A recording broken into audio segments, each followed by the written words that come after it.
Our flight from Dubai was delayed in landing, so by the time we got to our accommodation it was pretty late. We dropped our bags and went for dinner at a local warung that became one of our regular spots for dinner.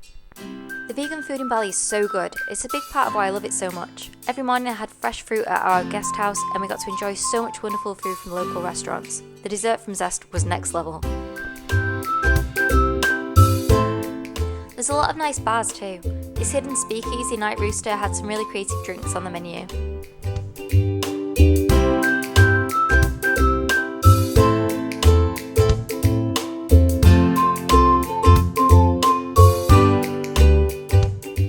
I'll take your lead. Oh, now. Oh, okay. We're recording. We are recording. We're about to go in Alchemy, which I've told Scott about many times.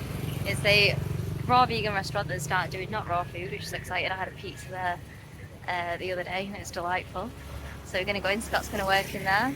I'm going to work in there and it's going to be fun. It's going to be very fun. She's spoken about this for over 2 years and I'm very interested. And you've been here with your mum, haven't you, Yes, Lindsay? I have, many times. So Lindsay will be very proud to see this video now and I'm going to go see it. I'm excited. There's a bike that's backing up at the moment. Hopefully it don't crashes. There's a lot of bikes in Indonesia, just so you See know. them right there. But So many bikes. do you want to show them the sign so they can see it? Right, I don't think I can flip it. I'll have to... This one here. There we go, there's Alchemy. Can you see it? There we go. Oh, well, no, my cat's in the way now. Shows how good we are at filming, but Very nice. Ooh. we go in. Let's go.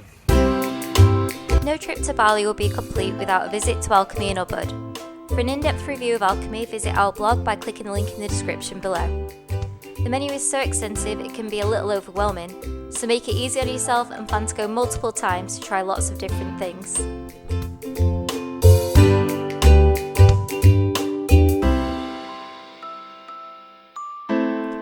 Scott was sad because his mum Jill makes delicious truffles, so ordering a truffle made him feel homesick.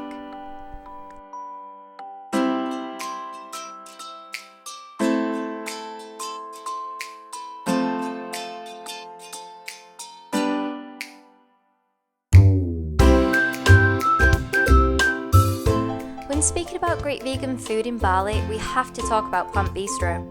This beautiful restaurant, located on the grounds of the Antonio Blanco Museum, is probably the best restaurant I've been to.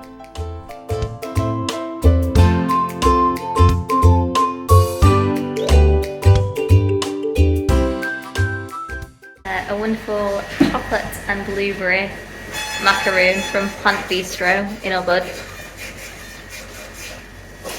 Or a troll broth. Outrageous. So good. From the setting to the exquisite menu, Plant Bistro is so good we went twice in our last week and chose to go for our very last meal in Bali. Again, we have a full review of Plant Bistro on our website, but the short version is, everything is delicious.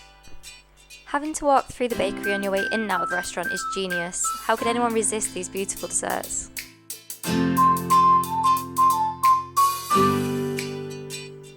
One of the first things you'll notice about Bali is local animals, primarily dogs. Dogs free roam the island as we're used to cats doing. They wander about the day and only seek out their families when they want something. They rarely show interest in humans, but these two little rascals were always up to mischief.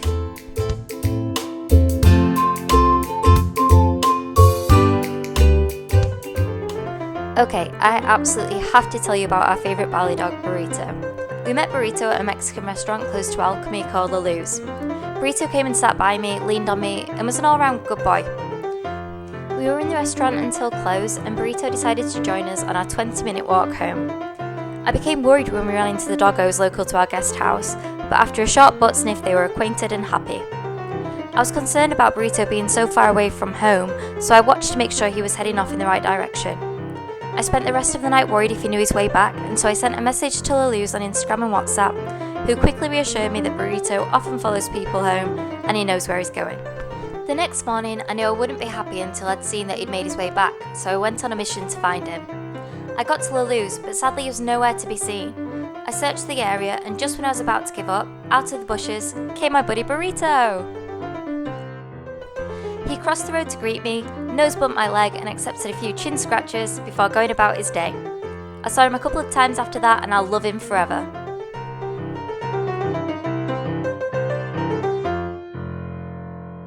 The area of Ubud called Monkey Forest is not just a name, it's actually filled with free roaming monkeys. If you visit this part of town, hang on to hats and glasses, but they'll generally stay clear of people unless you have food. You can also visit the sanctuary where many of the monkeys live, and you'll see even more monkeys playing together. I love this experience because I don't visit sites where animals are kept in captivity. The monkeys here are able to enter and leave the sanctuary at will. Our first snake encounter, I was running, and there's this little boy just out here, just chilling by the side with his head up. Don't really want to run past him. I mean, mopeds come past here all the time, so I'm just gonna wait for a moped to come because it'll probably freak it out. But that is a snake, and I know snakes are quick, so I do not want to piss him off. I don't know what kind it is, whether it's tame. I know they have a king cobra here. It doesn't look like that, but fuck figuring that out. It doesn't look too big, but his head is up and he's pointing towards the way I need to run. I need to run there. So I think if I run there, he's either gonna bolt off or he's gonna say, get fucked. So, yeah. There's no mopeds. There usually is one by now. Yeah, fuck that. If you like history and culture, then you have to check out some of the performances that take place in the many temples around Bali. Believe it or not, you can buy an ice cold beer while enjoying the show.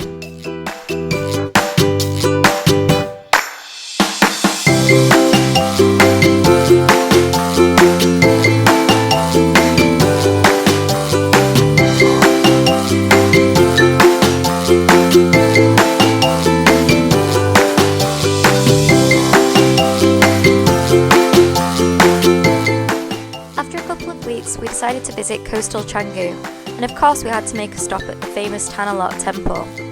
This beautiful historic site dates back to the 16th century and is situated on a rock formation just offshore, meaning it's only accessible when the tide is low. We had an interesting experience at Tanalot as there was a tourist group from neighbouring island Java at the site. Apparently they don't get many tourists on Java, as we were stopped every 2 minutes by people wanting to take a photo with us.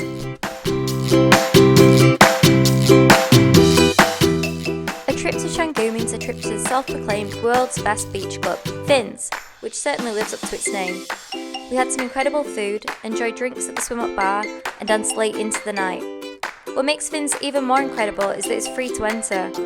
If you do decide to pay for a bed, which you need to book in advance, the cost of the bed is redeemable on food and drink.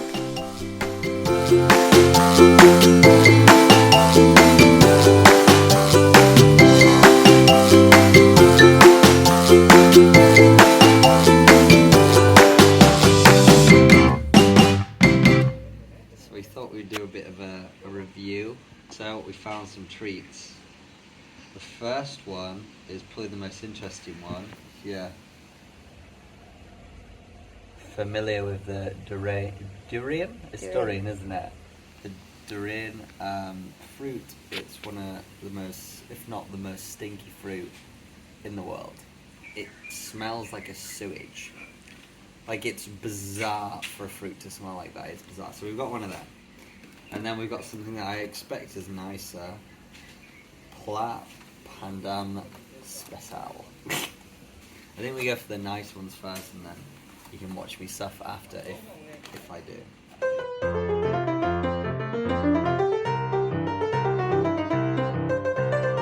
I have no clue what this is going to taste like. It smells nice. It smells like a donut. Looks like a matcha thick Welsh cake, but it smells really nice.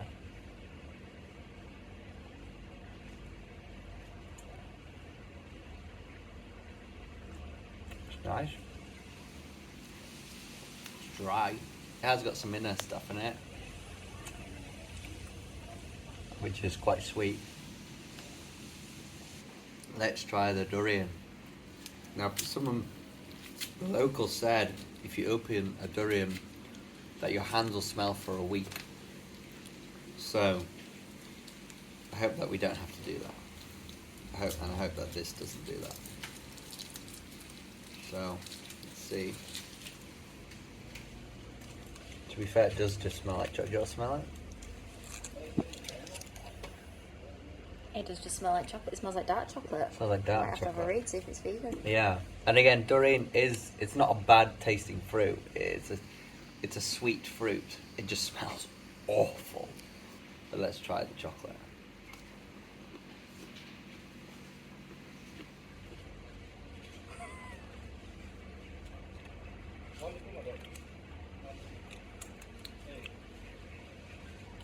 Yeah, it tastes different to normal chocolate, but it is chocolate.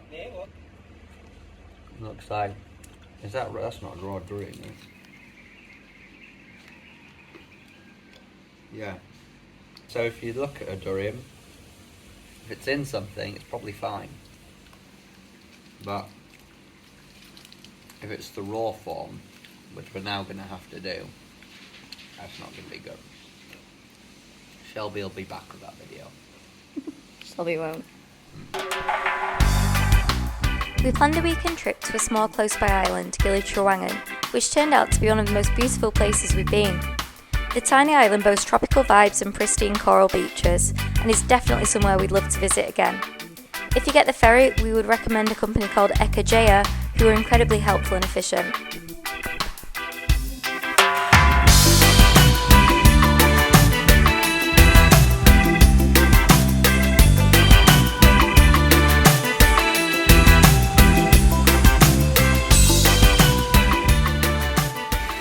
Where are we, Shelby? We are on Gili Trawangan, a small island off of Bali. We are, and it's stunning. We had to get up quite early to get here, but it is a stunning place. It's 6 kilometres all the way around it, so you could get around it no problem. This is the beach we're looking at. It is, as you can see, it's stunning. The sea is actually tranquil, you know, it's clear, turquoise. Beautiful, yes, turquoise. It's not, you know, sometimes that gets edited on photos, but not here. Is hello. Hello. Manny wants to sell his jewellery. Meant to be. I think it's meant to be then. Should we do our first sips? First sips. Cheers. It's a fun.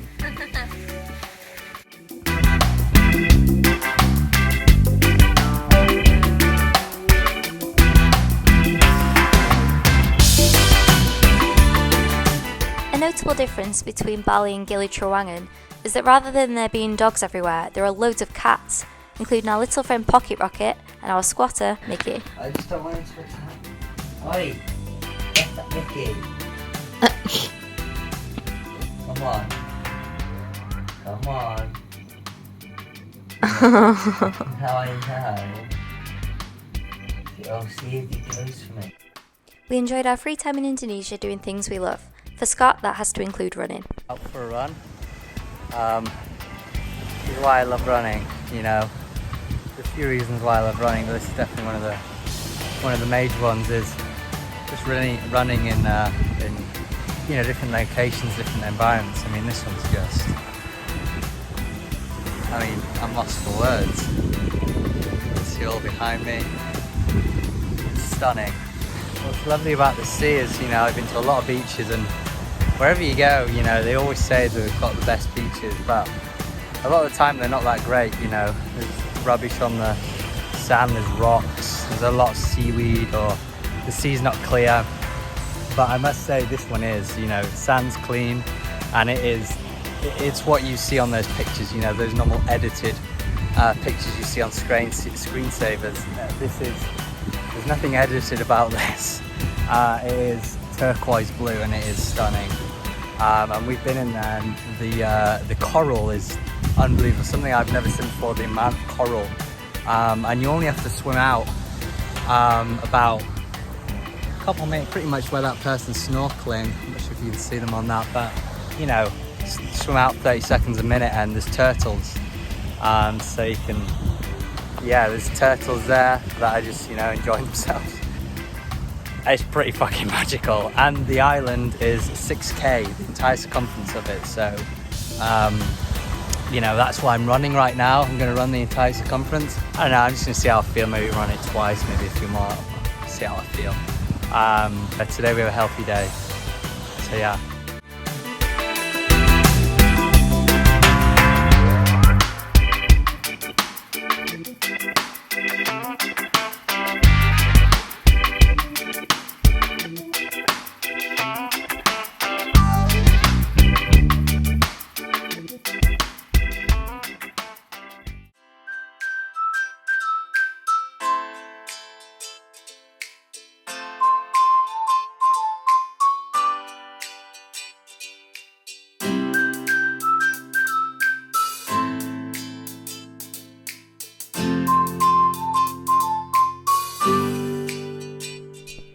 I did not go on any runs in Bali and instead spent a lot of downtime reading and writing by the pool at our guest house. Finally, have you even been to Bali if you didn't do some yoga? I highly recommend Raldo's yin class at Intuitive Flow. Overall, our time in Bali was a much needed relaxing reset for the start of our year, and while we'll miss the island, we are excited for our adventures still to come. What's the best drink in Indonesia, Scott? Let's start again. What's the best drink in Indonesia, Scott? The cactus sweat, just like that. What's the best drink in Indonesia, Scott? Curry sweat.